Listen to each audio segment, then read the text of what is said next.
Good morning, everybody, and I'd like to call this hearing to order and thank everybody for being here. It's a busy day on Capitol Hill, as you all know. Wednesdays are exceedingly busy, and this one is no exception to that. At this hearing, we'll consider the President's nomination of Katherine Scarlett to serve as Chairman of the Council on Economic Equality and Jeffrey Hall as to serve as the Assistant Administrator for the Office of Enforcement and Compliance Assurance at the Environmental Protection Agency. So thank you both for the willingness to serve. I want to give a special welcome to Katherine's family. Katherine, I know because she and I have worked together. Her husband Brian and her parents are here today, so thank you for joining us. And I know that Jeffrey has his parents and his wife here with him today, so thank you all for coming and being supportive. Established by the National Environment Policy Act, also known as NEPA, the Council on Environmental Quality, or CEQ as we call it, is part of the Executive Office of the President. The agency is primarily responsible for advising federal agencies on the implementation of NEPA, and as well as developing and recommending environmental policies to the President. Katherine is very well qualified to lead CEQ. In her current role as CEQ's Chief of Staff, Katherine has supported the efforts of federal agencies to implement the Bipartisan Federal Responsibility Act and ensure compliance with recent court decisions as agencies update their individual NEPA regulations and procedures. She also led efforts to modernize environmental review and permitting processes through President Trump's Permitting Technology Action Plan, recently launching the CE Explorer, which allows the easy identification of more than 2,000 categorical exclusions established by federal agencies. During the time of the first Trump administration, Katherine served in senior roles at CEQ and also at the Federal Permitting Improvement Steering Council. In the 4 years between her service in the executive branch, Katherine served on my staff here at EPW, playing a key role in shaping bipartisan provisions in the Infrastructure Investment and Jobs Act, Economic Development Reauthorization Act, and the America's Conservation Enhancement Reauthorization Act. So thank you for that. As my colleagues know, Ranking Member Whitehouse and I are diligently working on bipartisan legislation to reform the environmental review and permitting processes for all projects. I'm hopeful we can get a bill to the President's desk for his signature. And when we do, I'm confident that it will be implemented faithfully under Katherine's leadership at CEQ. Today, we will also hear from Jeffrey Hall. Thank you, Jeffrey, for being here. President Trump's nominee to lead the EPA's Office of Enforcement and Compliance Assurance. OECA works with EPA regional offices in partnership with state governments, tribal governments, and other federal agencies to promote regulatory compliance and enforce the nation's environmental laws and regulation. The office targets the most serious water, air, and chemical pollution violations under the laws such as the Clean Water Act, the Clean Air Act, CERCLA, and the Toxic Substance Control Act. In carrying out the EPA's statutory authority, OECA must operate within the confines of our federal environmental laws, not invent novel violations to penalize regulated entities. The previous administration placed an outsized emphasis on penalizing regulated entities rather than working with good faith actors in the regulated community to ensure compliance. Mr. Hall will be tasked with striking the right balance between the agency's efforts to encourage compliance with our environmental laws and targeting the entities flaunting those laws to ensure Americans have clean air, clean water, and clean land. Mr. Hall's professional experience gives him the expertise to effectively lead this office. He has worked as a litigator, a prosecutor, and legal advisor representing federal agencies, corporations, and individuals in a wide variety of litigation and in both criminal and civil enforcement procedures. I look forward to hearing how Mr. Hall will navigate the agency's enforcement and compliance priorities today. So with that, I will now recognize our ranking member, Senator Whitehouse, for his opening statement. Thank you, Chairman. As President Trump continues his unchecked parade of corruption, today we consider nominees for positions at the Environmental Protection Agency and at the White House Council on Environmental Quality. I've said before and will say again, as the EPA lays waste to long-standing science-based regulations, dismantles the agency, and otherwise betrays its commitment to the American people to protect clean air and clean water, every single nominee for EPA merits a healthy dose of skepticism. Jeffrey Hall is being nominated for a post where the job, in theory, is to enforce the law against major polluters. In this administration, the intent seems to be to have no one policing the polluters. No accountability for polluters, no accountability for failing to keep within air or water permit limits, no accountability for even failing to get a permit in the first place. That's how you nullify a body of law, without having to go through the procedure of rolling back each permit limit or standard, or go through the legislative work of repealing the underlying statute.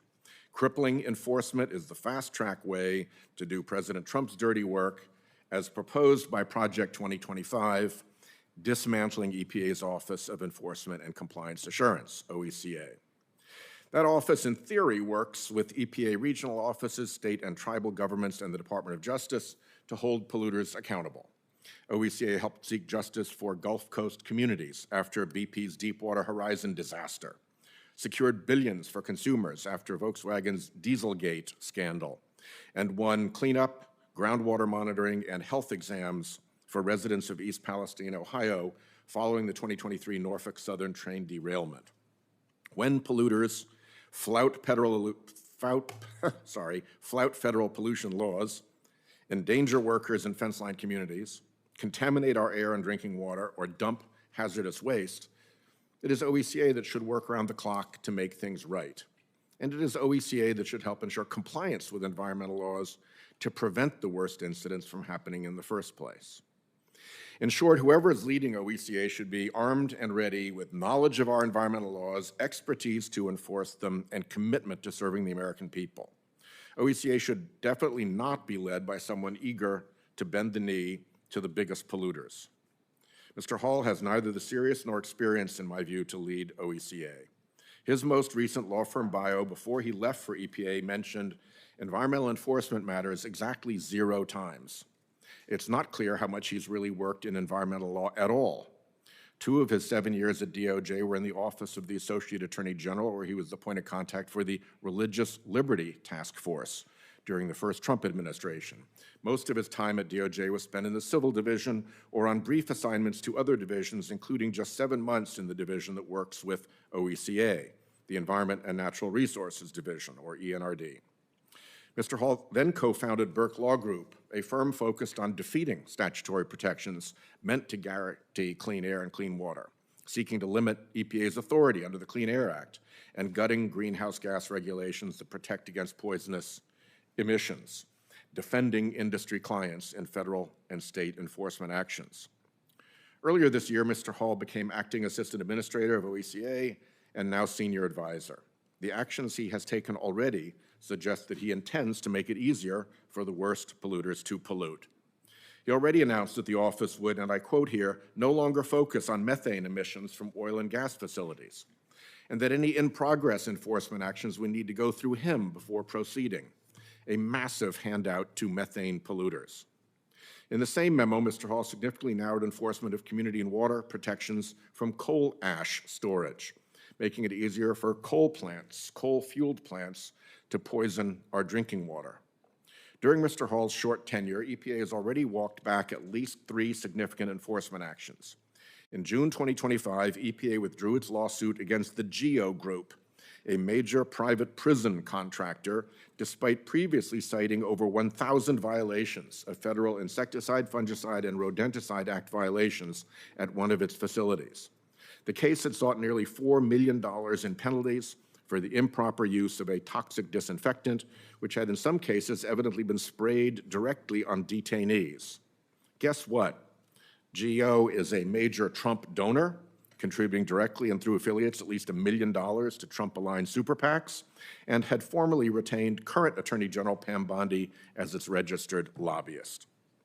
In March 2025, a week before trial was scheduled to begin, EPA dismissed a Clean Air Act lawsuit against Denka Performance Elastomer, a neoprene manufacturing facility in Louisiana's Cancer Alley. Mr. Hall and the Trump administration dismissed the case, evidently because combating cancer-causing emissions in poor communities constitutes, quote, radical DEI. And more recently, EPA attempted to unwind a $150 million settlement for a Passaic River Superfund cleanup, though a federal judge put a stop to those shenanigans. The settlement, which was negotiated for a decade, was entered over the objection of the two largest polluters at the site, including Occidental Petroleum Company, one of a handful of oil and gas companies present at a Mar-a-Lago meeting where then-candidate Trump offered the fossil fuel industry favors in administrative and regulatory policies in exchange for campaign cash. Mr. Hall's actions are particularly troubling in view of EPA's planned cuts to and reorganization of OECA. According to EPA's FY26 budget request, the administration is seeking to cut its budget for criminal enforcement by 49%, for civil enforcement by 30%, and for compliance monitoring by 35%. Meanwhile, in the Justice Department's FY26 budget request, DOJ leadership proposed cutting 59 attorneys from across ENRD, helping toxic polluters by stripping the EPA of its DOJ lawyers. The effects are already being felt. EPA and DOJ have brought three judicial enforcement cases in federal court since January 20th, putting it on a pace to file maybe 7 by the end of the fiscal year. By comparison, even the first Trump administration filed 80 civil judicial enforcement complaints and opened 115 environmental crime cases during the 2017 fiscal year. Appointing a MAGA zealot to run an office as important as OECA only makes sense if your plan is to torpedo that office from within. I hope Mr. Hall, in his position, can convince me that I'm wrong, but you can understand why recent history leaves me very skeptical. Thank you, Chairman. All right, thank you, Senator Whitehouse. And I'm going to do a brief introduction of the nominees, swear you in, and then we'll have your statements. So as I mentioned in my opening statement, Katherine Scarlett currently serves as Chief of Staff for the Council of Environmental Quality. Katherine, before returning to CEQ, was a senior professional staff member of mine here on this committee and was a skilled staffer handling permitting, NEPA, wildlife, and economic development issues, along with educating this senator here, which is no small task. She brings a wealth of experience and knowledge to CEQ through her many years in both the executive and the legislative branches, so it's nice to have you back and have you before us. Our second nominee under consideration this morning is Jeffrey Hall, nominated to be Assistant Administrator of EPA's Office of Enforcement and Compliance Assurance. Mr. Hall is currently a Senior Advisor at the EPA under Administrator Zeldin. Before joining that agency, he worked in private practice, and before that was a trial attorney for the Department of Justice. He has litigated at every level of the federal judiciary with a variety of issues, so we welcome you, Mr. Hall. We're glad to have you. Before we go to opening statements from the nominees, I'll now administer the oath for your sworn statement. So if you'll both rise and raise your right hand and answer the following question. Do you swear the testimony you're about to give to this committee is the truth, the whole truth, and nothing but the truth, so help you God? Let the record show that the witnesses have answered in the affirmative, so we will now hear from the nominees. Thank you. Katherine, when you're ready, please proceed to your opening statement. Good morning, Chairman Capito, Ranking Member Whitehouse, and members of the committee. Thank you for holding today's hearing. I'm honored to appear before you today as President Trump's nominee for Chairman of the Council on Environmental Quality. I would like to thank my friends and colleagues who are here today, and most importantly, my husband, Brian, and my parents, Gail and Dallas. I also want to thank my 2 children, Rachel and Jack, who, after much debate and failed practice, we've decided to leave at daycare today. From a young age, I've been privileged to experience this nation's vast beauty, from growing up playing baseball in sandlots in Grandview Heights, Ohio, traveling coast to coast with my college marching band, to honeymooning in the nation's breathtaking national parks in Utah, and now watching my husband teach our children to set crab traps on the Chesapeake Bay. I know that we're blessed with a bountiful heartland and magnificent national parks, rivers, mountains, and coastlines. Over the last 8 years, I've worked in a variety of roles focusing on environmental policy and permitting. My first role at CEQ as Special Assistant marked my entry into public service, and ever since then, I have remained dedicated to serving the American people. I moved into a policy role at CEQ in 2018 as Deputy Associate Director for Infrastructure. In 2020, I joined the Federal Permitting Improvement Steering Council as its first Chief of Staff. And for 4 years, I've had the honor of working as professional staff for this committee before taking on my current role as CEQ Chief of Staff. My preparation for this role comes in large part from my experience at this committee. In those 4 years, I worked on a number of bipartisan bills that became law, including the Surface Transportation Reauthorization, the Economic Development Reauthorization, and America's Conservation Enhancement Act of 2024. EPW has a reputation for working in a bipartisan manner and passing legislation unanimously out of committee. We worked across the aisle to turn ideas into bills and bills into laws, and I appreciate how those laws are rooted in the hard work of members and staff on both sides of the dais before me now. I'm a better public servant for being a part of this process, and I'm honored to be here today before the committee, to which I owe so much. CEQ has a critical role providing guidance on the implementation of the National Environmental Policy Act. NEPA provides a national policy to create and maintain the conditions under which man and nature can exist in productive harmony. Because of my experience, I recognize that environmental review and permitting processes affect every aspect of our nation, from roads and bridges and habitat conservation projects to critical energy infrastructure and national security installations. If confirmed as chairman, I commit to leading the interagency process to advance these policies and ensure efficient and consistent environmental reviews across agencies. Over the years, I've been afforded the opportunity to watch CEQ make incredible progress towards lasting permitting reform.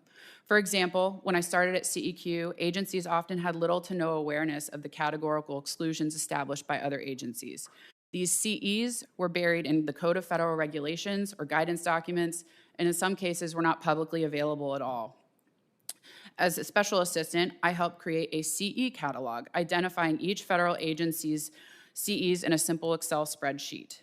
In this administration, CEQ is now implementing presidential and congressional directives to leverage modern technology and improve the process.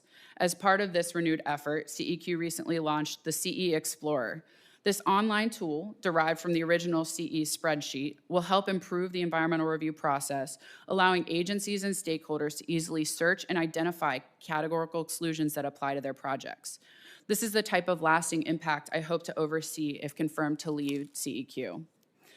In closing, I believe that efficient and consistent decision-making and robust environmental reviews are not mutually exclusive, but that work can be done to harmonize and advance these objectives.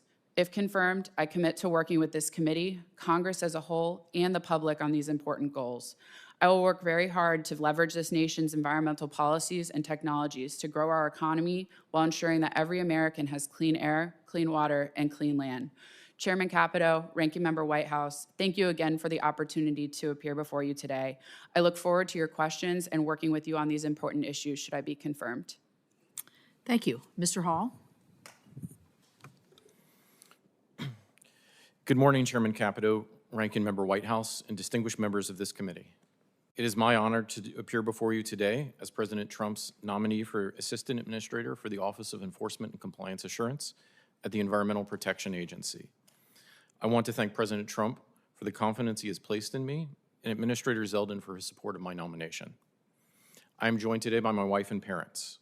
I want to thank my family and those who have supported me in prior roles and now in my nomination.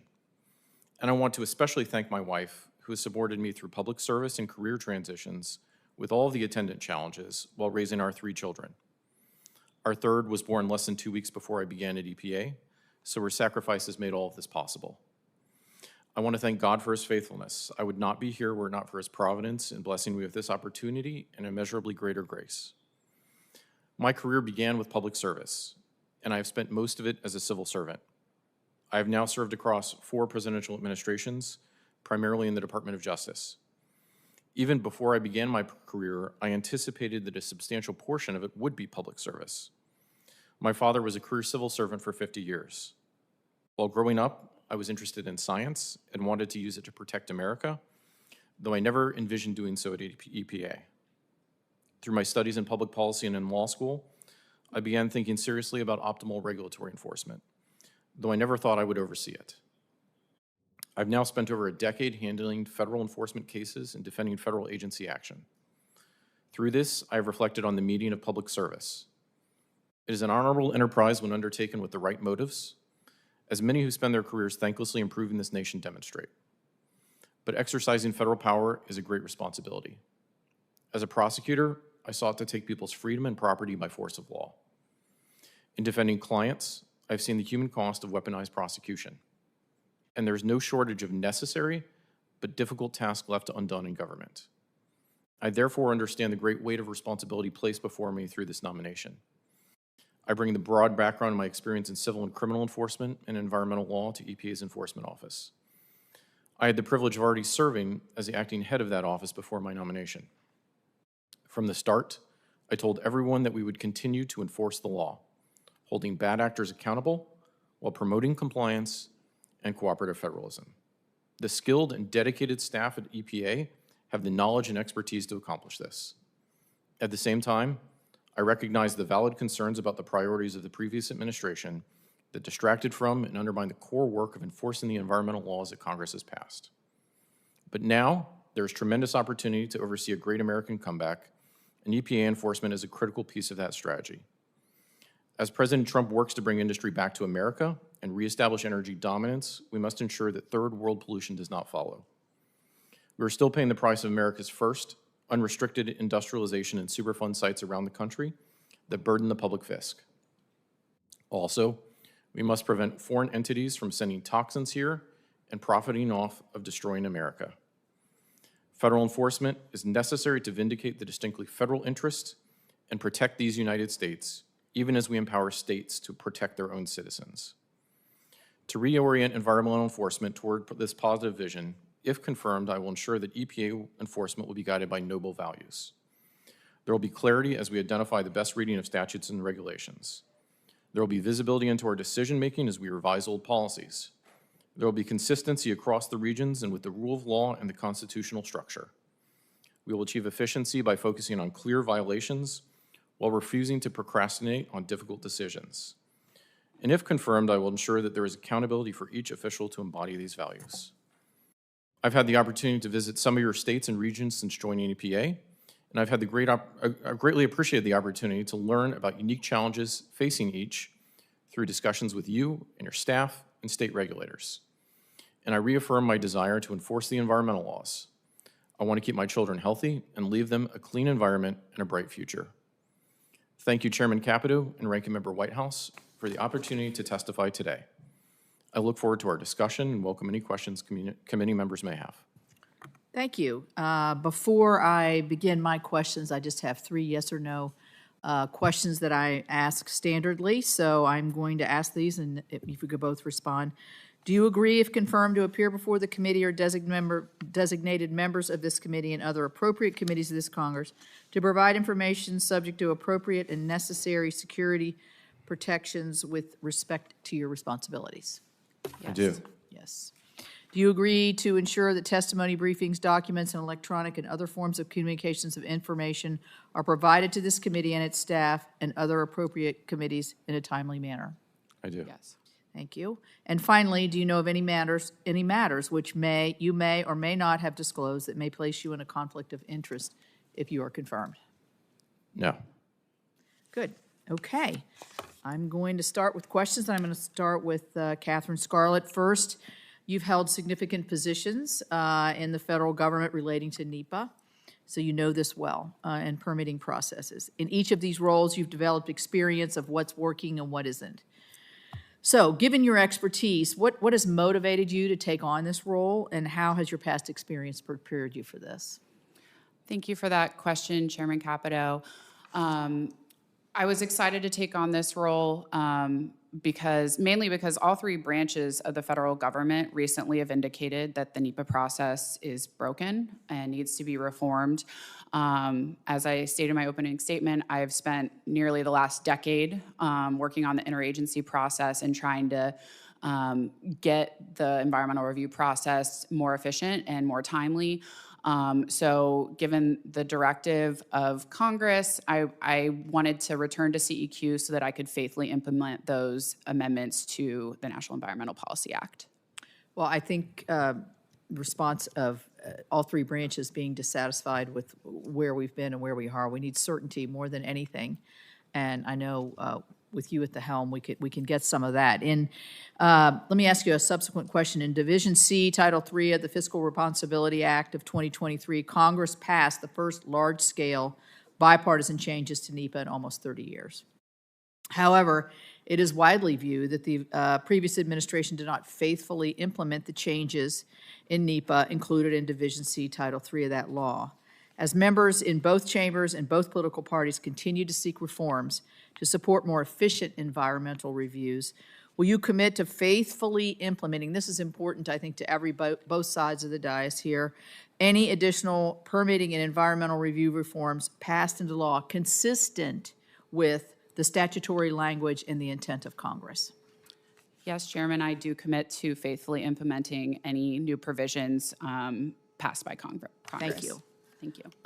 Mr. Hall, my ranking member took you to task pretty good in his opening statement, I would say. But one of the statements that he made, I just wanted to give you a chance to respond, because he mentioned that your wish would be for it to make it easier for the polluters to pollute. Is that a true statement in your opinion?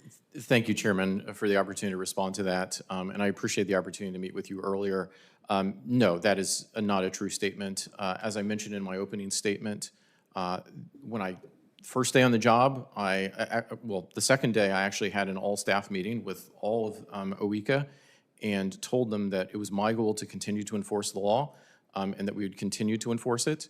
And I think the record bears that out. And the administrator, when he had his hearing on the budget, was able to share some statistics that show that OECA and EPA have continued to enforce the law.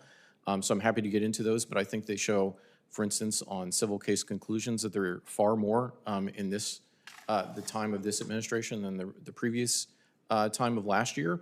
And on the criminal side, there are also some very compelling statistics that show there have been 4 more case conclusions, including sentencing and criminal penalties during the time of this administration. Yeah, let me ask you about the Superfund cleanups, because you mentioned this in your opening statement, and how to improve. We've spent a lot of time trying to improve the CERCLA implementation. We have some Superfund sites in our. You mentioned they're on the books. I'm sure you do too. On the books for years, and never quite seem to get there. Will you have a direct role in negotiating these agreements, and how would you approach the use of these tools to accelerate our cleanups? Yes, thank you, Chairman. So Superfund enforcement is a priority of this administration, of the administrator, of the deputy administrator, on down to me when I was the acting assistant administrator, and if confirmed, would continue to be a major priority of my tenure.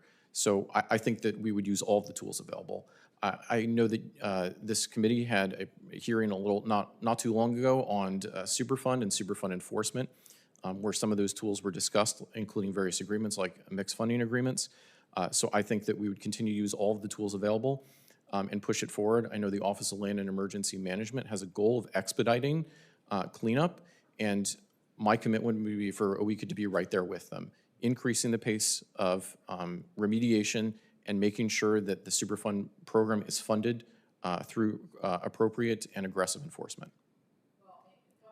Coming from a state much like Ohio, where we were basically major parts of the Industrial Revolution, major manufacturing sites that are now have gone dormant and are really ripe for economic development, but cannot get through the environmental, the Superfund, if they've been designated.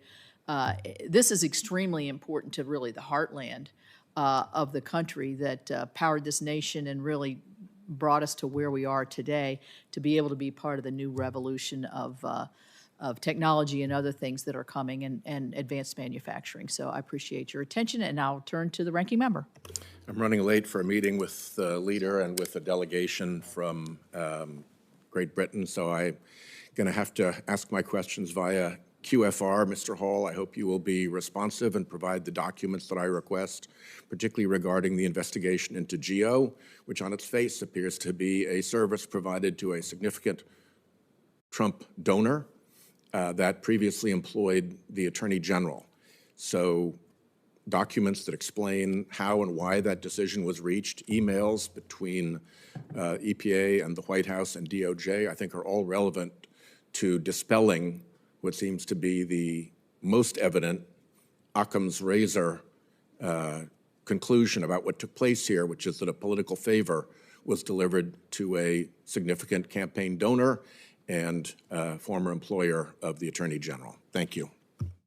Well, if I'd known you could have gone first. I'm sorry. That's all right. All right. I should have told you. Okay. Senator Curtis. Thank you, Chair. It's great to be with you today. I think it's fair to say CEQ and EPA play a pretty significant role in what's happening in Utah, particularly with energy development. Thank you both for taking the time to come see me in my office. Ms. Scarlett, I'll begin with you. Little bias, you honeymooned in Utah. We feel a connection with you. Mr. Hall, I try to beat that. But I also feel like CEQ touches directly on some really urgent priorities for Utah, and I'll start with wildfire management. We're experiencing, the West is experiencing, just the whole place it feels like it's on fire. Interagency cooperation is just really critical. I'm really proud to work with my colleague, Senator Padilla, on Fix Our Forests Act, which emphasizes this interagency cooperation. In your role at CEQ, how can you ensure that there are no lapses in communication or responsibility among the federal agencies, particularly when it comes to wildfire mitigation? Thank you for the question, Senator, and thank you for the meeting. I really enjoyed our conversation I think it was just last week. CEQ at its core is about interagency coordination, which is a very complicated process, and it doesn't always go the way it is supposed to, but I'm dedicated and committing to make sure that in this administration, the agencies are communicating actively in person and virtually at all levels of the administration, from down in the field up into the headquarters offices, and any role that CEQ can play in ensuring that that process goes smoothly, we will absolutely be doing so. Thank you. And I'd point out, particularly when it comes to a wildfire, it's so time sensitive. Decisions Absolutely. that are made are very, very time sensitive. In my capacity as chair of the subcommittee on chemical safety, waste management, environmental justice, and regulatory oversight, I also have the direct jurisdiction over CEQ and, by extension, NEPA.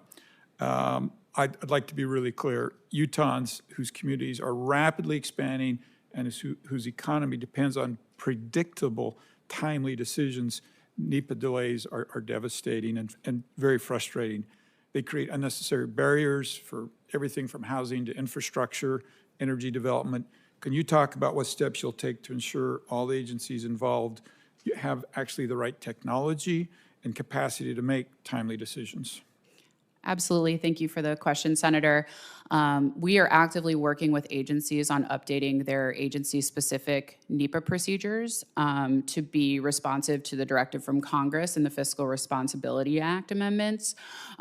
Specifically, Congress imposed a 2-year time limit for EISs, a 1-year time limit for EAs. So we are working to establish a very disciplined process with the agencies so that they can achieve those timelines. Thank you. Mr. Hall, thank you also for visiting my office. Utah is very grateful to the administrator. Please pass on our appreciation for his interest in our issues there. His visit and engagement have been really significant. As you know, we have these very unique air quality challenges in Utah, especially in regions where we have these basins like the Uinta Basin, where ozone issues are very complex. They're not just as simple as they are in other places. And I believe the oil and gas producers in Utah have really stepped up. They've tried to mitigate these as much as they can, and oftentimes they've used innovation or ways to deal with this that have not been recognized by the previous administration, and in some cases actually penalized. So if confirmed, how do you plan to recognize and support producers who are proactively using innovation and ways to accomplish this that haven't fit necessarily in the exact squared boxes?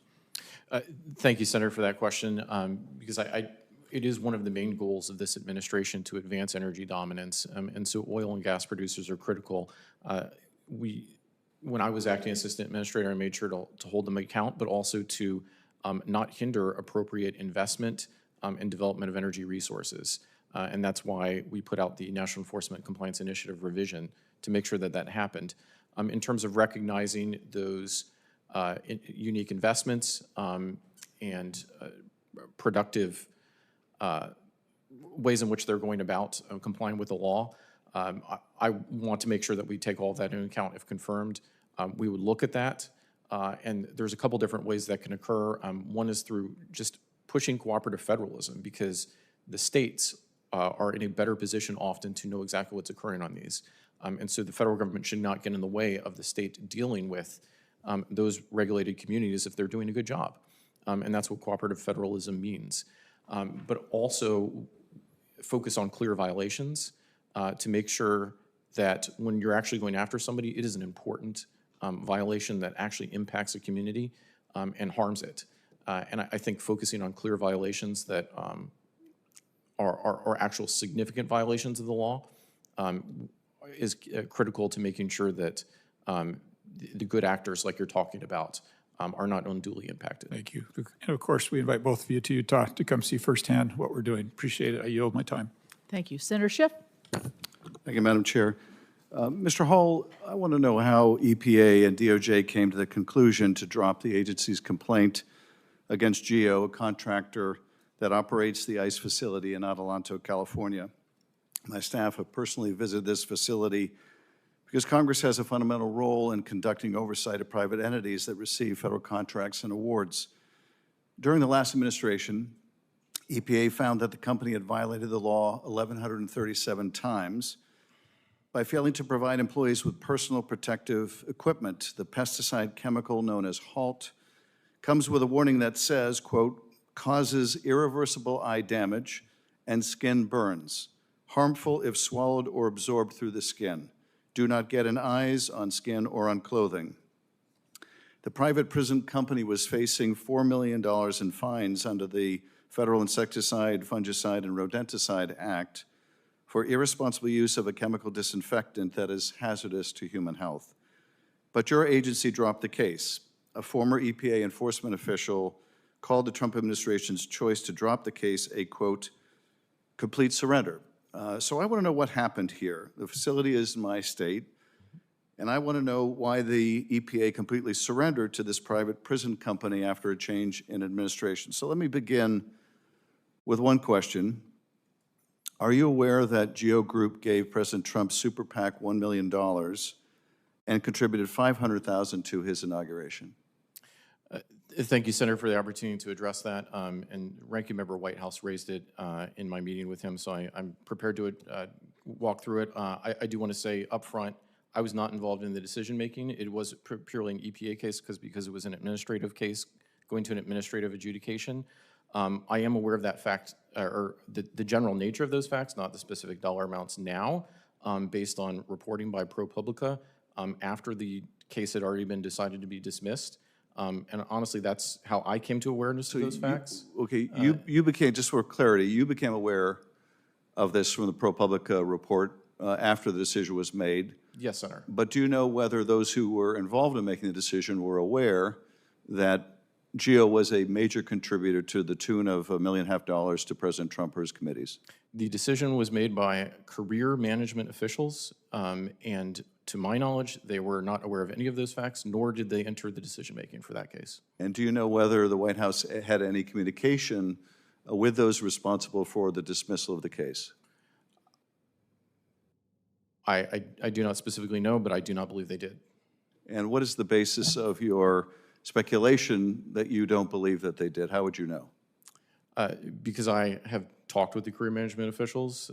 They didn't indicate that there was any other influence, and that was purely decided by those career management officials. Okay, well, having talked with them, did you discuss the president's the contribution by the company to the president? I mentioned the fact that that there was a ProPublica article on it, and they indicated that the career management official making that decision indicated he was not aware of it. So the person who made the decision to dismiss the case claimed to you that he had no knowledge that GEO was a major contributor to the president or his committees. That is my understanding. Well, you said you had this conversation, so I don't want to ask your understanding. Is that what this person told you? Yes. And what is your view of the EPA dropping this case? What's the basis for this? So thank you, Senator, for the opportunity to discuss that because I think it's important to be able to explain that. The career management officials that took a look at this took a look at the facts and the law. And so on the law, they took a look at the legal risk, including to the FIFRA enforcement program from proceeding with the case on an administrative hearing, as well as the facts and the equities, and they appropriately decided to dismiss it. I think there was three. So in my understanding of just how I think about the case, I think there were three critical points. One is that the case was only about whether or not the gloves that were used by those employees were labeled consistently with the disinfectant, not whether or not anybody was harmed. That was not part of the FIFRA administrative adjudication case. Second, GEO Group had on its own gone out and gotten an independent laboratory to assess whether or not those gloves were protective and found that it was, and they had an expert witness willing to testify at the administrative hearing to that fact. And three, there was an article in the National Law Review that just came out yesterday indicating that EPA enforcement has not only continued but stepped up against antimicrobial products that are mislabeled or unregistered, and I think those are the ones that are harmful. And if I could, one more question, Madam Chair. 1,137 violations. This wasn't as if there was a single episode or single use of a glove. Over what period of time were those 1,137 violations? And doesn't that indicate a pattern practice of willful disregard of the law? Senator, my understanding, based on the complaint in the administrative case and not based on anything else, is that it occurred sometime between 2021 and 2023, and that was just based on the fact that the gloves were used routinely in cleanings. And no, I don't think it demonstrates a pattern or practice of willful disregard of the law, because again, the key question was whether or not those gloves were appropriate and for use with that disinfectant. And I think that was a contested factual issue, and I think it was appropriate that enforcement resources were not used to continue to prosecute that case. I thank you, Madam Chair. Thank you. If- Thank you. Yeah, I just got to say, though, that to dismiss this case in light of the vast contributions and in contradiction to the efforts that were made in the previous administration does look like a complete surrender to me. And I hope you will respond to the document inquiries that were made by Sheldon Whitehouse. Thank you. Madam Chair, thank you. Thank you. Senator Husted. Thank you, Madam Chair. Ms. Scarlett, to someone with Ohio ties, I have an Ohio conversation that I want to have with you regarding ozone attainment in the Cleveland area. And I think you may know that in the early 1990s, Ohio implemented a program in the Cleveland area called E-Check. And this is designed to do tailpipe testing to mitigate emissions that would contribute to their lack of attainment of the ozone standard. And it is, and over time, the EPA keeps jacking up the standard, making it harder to attain. But over time, I think this is a great example of things that frustrate people about some regulations, is that it stayed in place. It costs the state and the consumer $14 million a year approximately. And it's an example of something that maybe made sense at one time in the 1990s, has stayed on the books. Emissions from automobiles are cleaner. Many automobiles are electric these days, yet the program goes on. It seemingly had no impact on the standard, the attaining emission standards, because Cleveland is being considered for upgrading from moderate to serious non-attainment. And it's just an example of, like, a regulation gets on the books, a program gets mandated, yet it lives through its life. It doesn't have a lot of impact on improving the overall environmental quality. Yet here it still is, $14 more million a year, the inconvenience of having. Could you just offer some thoughts on that? And would you commit to working with us in Ohio to see if there isn't a better way to do this? Absolutely. Thank you, Senator Husted. Thank you for our meeting last week as well. I love meeting any fellow Ohioans. That matter is not necessarily within the purview of CEQ, but related. I would like to, talk a little bit about NEPA and how we are kind of applying an approach to a similar statute. When NEPA was passed, the world was vastly different. We have more technology, more resources, more knowledge. So under this administration, we're working hard to take a hard look at the statute and what's required of it. In doing so, we found, agency procedures that date back to the 80s, then are layered with guidance and field memos and decision memos. So we're really trying to work within the NEPA process to consolidate the guidance, have a clear directive that's really disciplined and follows the statute. And I think that that's something the agencies across this administration are going to be looking at when it comes to regulatory reform. And I'm absolutely happy to be a part of any conversation that I can be helpful with to you in the state of Ohio. Well, thank you. Yes, whether it's whether it's a program like eCheck or NEPA or other things, there are just laws, rules, regulations, compliance standards get on the books, technology changes, but yet the rules and regulations remain the same, even if they don't make sense to the modern, to impact the modern challenges that are before us. So thank you for your willingness to help. I did mention this to you in our conversation and mentioned it to you before the hearing today. I just would like your thoughts, because I hear from people in Ohio who say, hey, we have Army Corps issues, 3 different areas. Is it possible in your role you can help us sort this out and help Ohio have one point of contact for all the issues that we interact with the Army Corps? Thank you, Senator. CEQ doesn't have any authority in terms of drawing lines for regional districts. However, I am happy to facilitate any conversations that need to happen with the Army Corps to improve the process for your state and all states. Yeah, and I understand that. It's just you do have an important role where you're in the conversation about how all of these things work in our world. And these are things that, when I talk to the head of the EPA in Ohio, that they just bring up as problems that, they expect us to sort out. They don't, I know when we're in Washington, people talk about whose jurisdiction is it. For them, they just want to get these problems fixed. And so I appreciate your willingness to help us navigate it. Thank you. Absolutely. Thank you. Thank you. Senator Markey. He's already questioned. Thank you, Madam Chair. Mr. Hall, do you commit to not allowing any enforcement actions to be dropped or softened for political reasons? Yes or no? I commit to following the law and the rule of law and to acting impartially in all cases, including on decisions whether or not to dismiss actions. So you're saying that you will not drop any cases for political reasons. Is that what you're saying? It depends on what you mean, Senator. If you mean for policy considerations, those are absolutely appropriate to be made both in enforcement and in the regulatory context.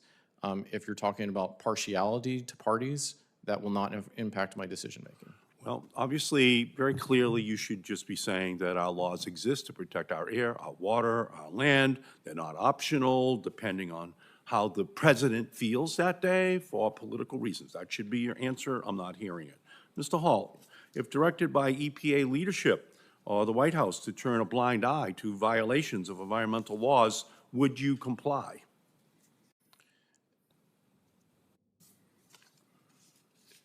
Senator, again, it's going to depend on the context. If you mean a blind eye and to not enforcing the law appropriately, I will enforce the law appropriately.